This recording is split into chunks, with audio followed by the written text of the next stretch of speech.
ಹೆಂಗಾಗುತ್ತೆ?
ನಾನೊಬ್ಬ ರಾಜನಾಗಬೇಕು.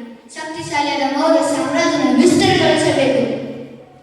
ರಾಜಕುಮಾರ ಶಕ್ತಿ ಮಾತಾ ಹೌದು ರಾಜಕುಮಾರ, ಶಕ್ತಿಗೆ ಜವಾಬ್ದಾರಿ ಬೇಕು. ಪ್ರಜೆಗಳಿಗಾಗಿ ನೀವು ಕೆಲಸವನ್ನು ಮಾಡಬೇಕು. ಆಚರಣೆ ಮೊದಲು ಜಯ, ನಂತರ ಧರ್ಮ.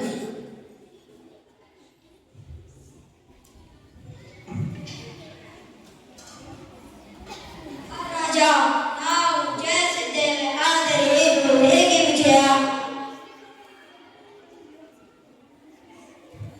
ಮಹಾರಾಜ, ನೀನು ನನ್ನ ಗಂಡನನ್ನು ಕೊಂದಿರಿ, ನನ್ನ ಮಗುವಿಗೆ ತಂದೆ ಇಲ್ಲದ ಬದುಕು. ಇದು ಜಯವಲ್ಲ, ಇದು ಮಾನವೀಯತೆಯ ಸೋಲು. ಅಶೋಕ, ನಿನ್ನ ಹೆಸರು ಎಂದೆಂದಿಗೂ ಯುದ್ಧಕ್ಕಾಗಿ ನೆನಪ. ಮಹಾರಾಜ, ಶಾಸ್ತ್ರದ ಹಿಂಸೆಯಲ್ಲಿದೆ. ಉತ್ತರ ಮಾರ್ಗ ಶಾಂತಿ ಮತ್ತು ತಾಳ್ಮೆ, ಇದರ ನೀವು ಅಳವಡಿಸಿಕೊಳ್ಳಬೇಕು. ನೀವು ಯಾರು ನನ್ನ ಕಣ್ಣುಗಳನ್ನು ತೆರೆಸಿದ್ದೀರಾ? ನಾನು ಒಬ್ಬ ಬುದ್ಧ. ನಾನು ಬುದ್ಧನ ದಾರಿಯನ್ನು ಅನುಸರಿಸುತ್ತೇನೆ. ಇನ್ನು ಮುಂದೆ ಶಸ್ತ್ರವಿಲ್ಲ, ಶಾಂತಿ ಮಾತ್ರ.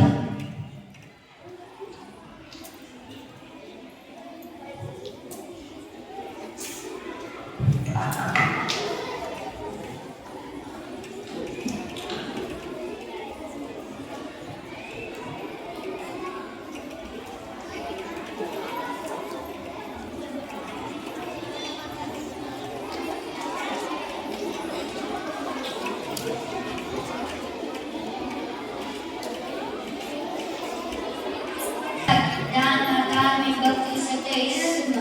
ನಾನು ಬುದ್ಧನ ಪಾಠಗಳನ್ನು ಎಲ್ಲೆಡೆ ಹರಿದುತ್ತೇನೆ.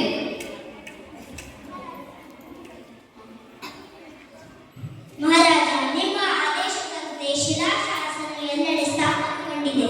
ಧರ್ಮದ ಪ್ರಚಾರ ಆರಂಭಗೊಂಡಿದೆ.